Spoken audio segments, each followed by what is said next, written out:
Donc le prochain orateur est Thierry Beige du service chirurgie viscérale de l'hôpital Nord à Marseille, qui va nous parler de l'homme virtuel, la recherche en biomécanique au service des patients traumatisés. Tu as la parole.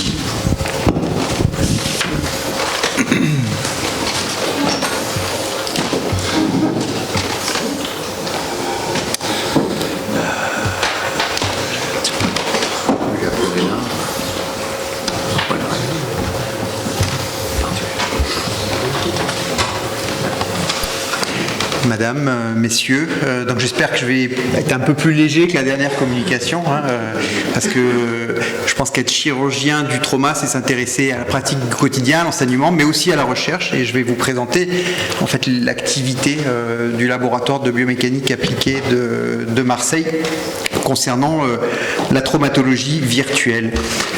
Je crois qu'ici, il n'est pas la peine d'insister sur l'importance de la prise en charge des lésions traumatiques qui sont la première cause de mortalité des adultes jeunes, mais qui sur le plan recherche n'a pas la place qu'il mérite, puisque si on fait un peu un comparatif des sommes engagées dans la recherche en fonction de la fréquence et de la mortalité des lésions, nous voyons, c'est souligné en rouge, que les sommes allouées à la recherche sur l'ensemble des lésions traumatiques est vraiment très en deçà des enjeux épidémiologiques qu'elle représente. Pourtant, la recherche globalement dans les lésions traumatiques et la biomécanique de la recherche en traumatologie peut s'intéresser à l'ensemble de la prise en charge des patients traumatisés, de la compréhension, de la détection précoce, du traitement, de l'enseignement, de la prévention, de la protection, de l'appareillage, de la réparation. À tous les niveaux, la recherche peut faire progresser la prise en charge des patients. Classiquement, la recherche s'appuie sur des travaux expérimentaux, mais en traumatologie, sont très difficiles, notamment parce que en fait, il n'y a pas de traumatisme identique. Alors, voilà, je vous ai trouvé un film où la lésion n'est pas trop grave. On va voir que ce monsieur dans sa voiture se fait percuter par l'arrière et ensuite rencontre un camion. Bon, heureusement, il n'a pas été blessé trop sévèrement, mais ça vous illustre le fait que, en fait, si vous voulez reproduire expérimentalement pour comprendre, pour prévenir une lésion traumatique, c'est extrêmement difficile parce que la logistique des essais qu'elle nécessite va être très complexe et qu'il va y avoir des problèmes de coût, d'utilisation des véhicules, des risques inhérents, et puis selon le véhicule, les directions des chocs et le sujet, les résultats seront extrêmement différents. D'où l'idée d'utiliser ce que maintenant on est tous très familiers, c'est-à-dire la modélisation numérique, c'est-à-dire l'utilisation de moyens informatiques pour simplifier et rendre en équation le réel, à condition qu'il soit validé, de le simplifier pour avoir accès finalement à un modèle de prédiction de blessures en fonction de circonstances, de pouvoir, une fois que le modèle est validé, le faire varier dans de multiples configurations et même avoir accès à certaines données, notamment internes, qui ne peuvent pas être acquises par l'expérimentation. Et on aboutit finalement à un modèle d'homme virtuel qui est plutôt en fait une famille d'hommes virtuels en fonction des besoins de recherche que je vais vous présenter. Il se trouve que tout part de l'idée qu'on en a, que l'on veut démontrer, c'est-à-dire à chaque fois c'est un lien, je ne suis pas sur les bonnes diapos, entre les mécanismes, entre les lésions observées et les circonstances de l'accident, et puis ce sont les mécanismes qui vont rentrer en ligne de compte.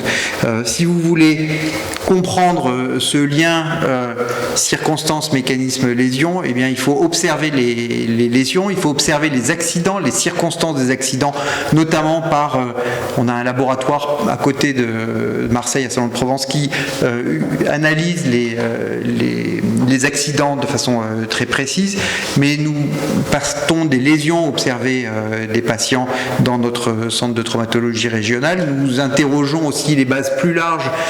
On a parlé des registres du Rhône, c'est une grande source de données de trauma pour incrémenter les modèles numériques.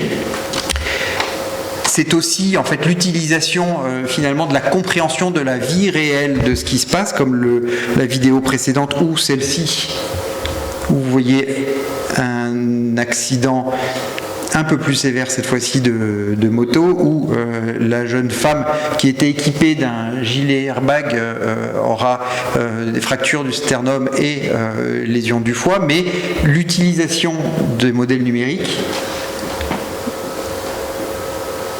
Non, ça passe pas. J'ai 3 vidéos qui passent pas. Qu'est-ce que tu dis? Cliquez parce que voilà. Non, il nous dit qu'il passe pas. Voilà.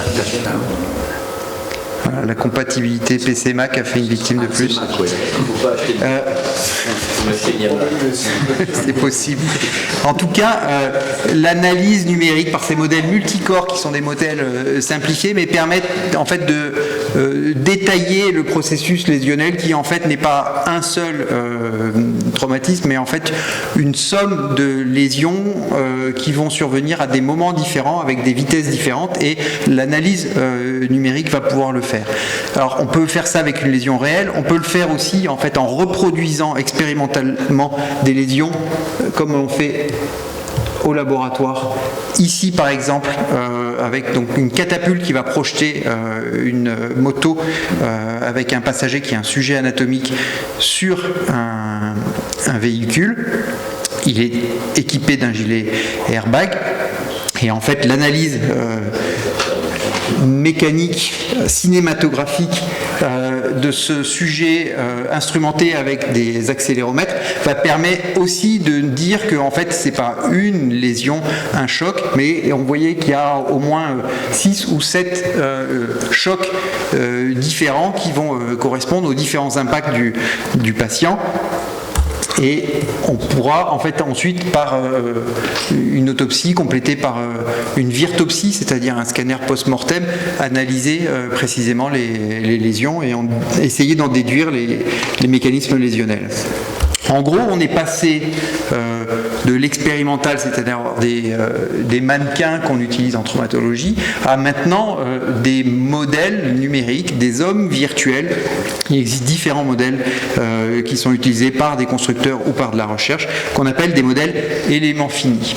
Pour fabriquer ces modèles éléments finis, en fait, on part d'une géométrie qui est acquise par de l'imagerie en coupe de scanner d'IRM. Ici, je vous montre ce que nous avons fait dans le laboratoire pour l'intestin, qui était finalement le dernier organe mal modélisé dans l'ensemble des modèles.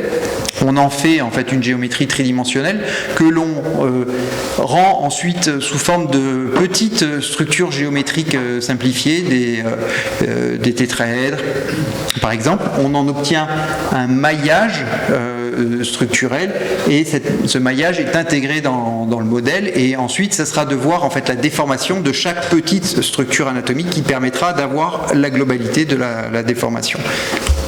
Il faut aussi avoir accès aux propriétés mécaniques par des essais expérimentaux. Nous avons une plateforme expérimentale qui permet de faire une approche multi-échelle, c'est-à-dire partir du corps entier ou de segments corporels, d'organes ou de tissus isolés. Pour cela, on a toute une batterie de moyens expérimentaux qui permettent de soumettre le corps humain à des différents types de tortures qui vont aboutir à des lésions traumatiques. Et on analyse mécaniquement quasiment toujours de la même façon, c'est-à-dire en regardant le profil de résistance à la déformation en fonction des forces appliquées, qui va donner des courbes, et ces courbes varieront en fonction de la vitesse à laquelle le test sera réalisé, puisque les tissus biologiques sont en général ce qu'on appelle visco-élastiques, c'est-à-dire que leur comportement dépend de la vitesse de sollicitation.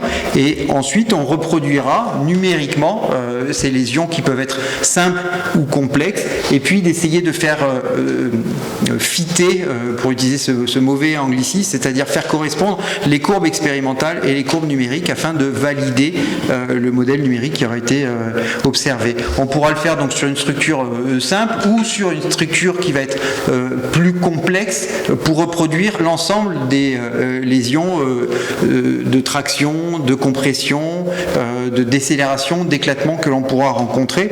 Et j'espère que cette vidéo repasse. Elle passait pas tout à l'heure, elle passe pas. Et on on le fera sur un organe ou sur une région anatomique, ici un thorax, où vous voyez le profil de déformation. Enfin, vous ne voyez pas le profil de déformation, mais vous pouvez imaginer qu'il correspond en fait exactement à ce que l'on avait expérimentalement. Donc notre modèle est validé. Une fois qu'on a notre modèle validé, eh ben, on le fait varier, on le personnalise en fonction de critères anatomiques qu'on aura analysés. Je reste concentré sur l'étage abdominal. On va le rendre de plus en plus sensible, c'est-à-dire avoir une plus grande précision anatomique, bien utiliser, comprendre les interfaces fluide-structure, les choses compliquées sur le plan mécanique. On va le rendre plus avancé en mettant en place la pressurisation des organes, que ce soit par exemple ici la vascularisation du foie ou la pressurisation dans je crois que ça passe pas non plus celui-là dans l'aorte. Et on aboutit à un modèle qui peut ensuite être utilisé.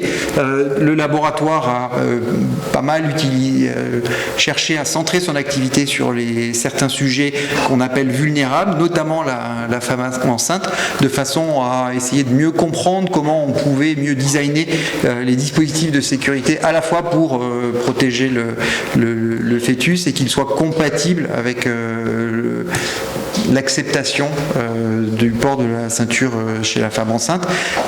Nous menons aussi sur des tas d'autres dispositifs de protection, par exemple sur les colliers cervicaux sur le motard, où en fait on voit qu'on prévient certains types de lésions, mais la rigidité qu'on crée par ces moyens de protection finalement sont aussi vulnérants sur d'autres types de lésions, et donc la modélisation numérique permet de comprendre l'ensemble du processus, puisqu'on peut tester toutes les configurations traumatiques, ou comment créer par exemple ici une orthèse qui permet d'obtenir la rigidité cervicale, mais tout en permettant la prise en charge du patient, c'est-à-dire une certaine mobilité pour pouvoir le prendre en charge. Ou ici des dispositifs de protection. C'est maintenant, il y a des voitures qui protègent le piéton, notamment dans ces lésions sur le membre inférieur, ou comme je vous montrais tout à l'heure sur l'airbag moto qui s'est beaucoup développé, mais avec assez peu de recherche, d'accompagnement pour essayer d'en montrer l'efficacité. On voit que sur toutes les lésions de compression, il est très efficace. Évidemment, il l'est beaucoup moins. On l'a vu tout à l'heure sur la vidéo pour les lésions en compression du rachis. Sur les moyens de protection, les casques, l'utilisation de certains matériaux, le design de certains casques va permettre de réduire les profils lésionnels. Et puis la traumatologie virtuelle, finalement, c'est aussi d'aider le chirurgien à faire sa planification, c'est-à-dire finalement par des moyens de modélisation numérique qui vont étudier toutes les différentes conformations possibles, finalement choisir la meilleure solution chirurgicale pour le patient. Alors ça peut s'appliquer au trauma comme à la chirurgie réglée. Finalement, la chirurgie, c'est créer volontairement un traumatisme à un patient pour pouvoir réparer un problème médical, mais la traumatologie virtuelle, ou en tout cas les procédés de modélisation numérique s'appliquent évidemment parfaitement à l'ensemble des process de la chirurgie. Et puis, je crois qu'on est vraiment sur une thématique très porteuse, et en traumatologie, on est intégré dans un consortium assez large qui est assez ambitieux à l'échelle française, qu'on appelle le projet iSafe, qui est en fait d'avoir des voitures qui, par l'ensemble des capteurs qui sont maintenant disponibles sur les véhicules, enregistrent en fait les circonstances de l'accident, les décélérations, les déformations qui surviennent dans le cockpit, et qui, nous pensons par nos moyens de modélisation numérique, nous permettront de prédire en fait l'atteinte lésionnelle du patient directement par l'analyse des circonstances du choc. Et dans ce projet-là, finalement, on dimensionnerait les secours, le véhicule préviendrait de lui-même les secours et aiderait au dimensionnement des secours pour une intervention d'autant plus précoce. Voilà, je vous remercie.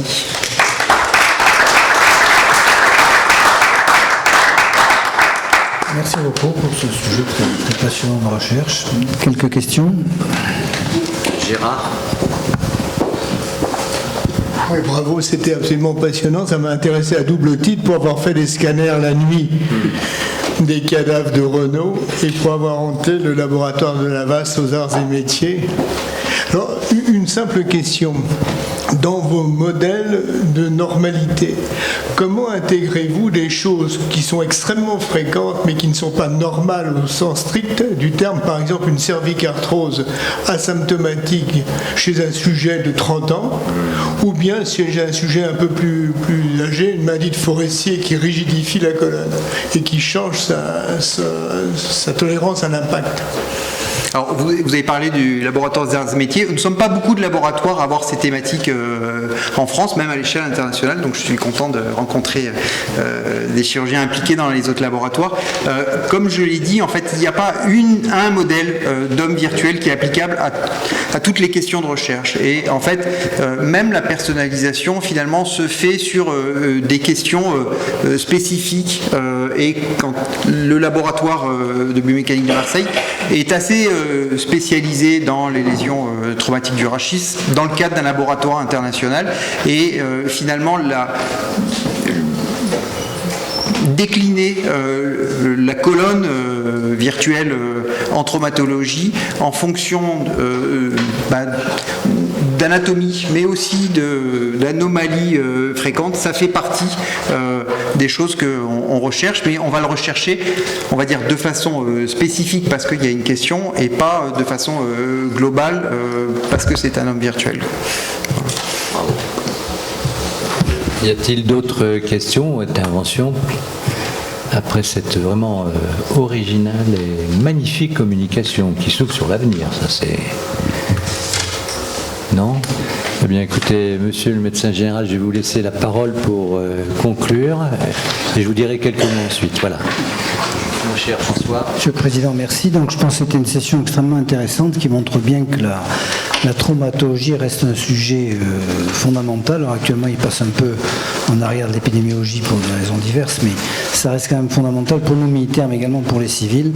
Et je pense que tout ce qui est fait actuellement pour l'enseignement en particulier est tout à fait important du fait d'évolution, comme je disais en introduction, de la formation à la chirurgie qui pose de problèmes majeurs pour former nos jeunes chirurgiens en traumatologie. Je vous remercie et je repasse la parole au Président.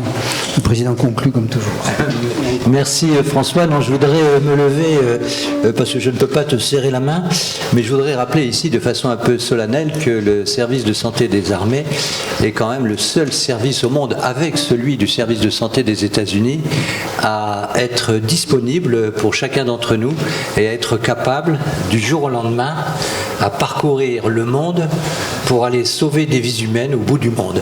Et il faut les en remercier. Et sachez, mon cher ami, membre titulaire de l'Académie nationale de chirurgie, mon cher général, mon cher collègue, mon cher ami, que l'Académie nationale de chirurgie, eh bien, vous souhaitera toujours la bienvenue. Vive les militaires. Voilà.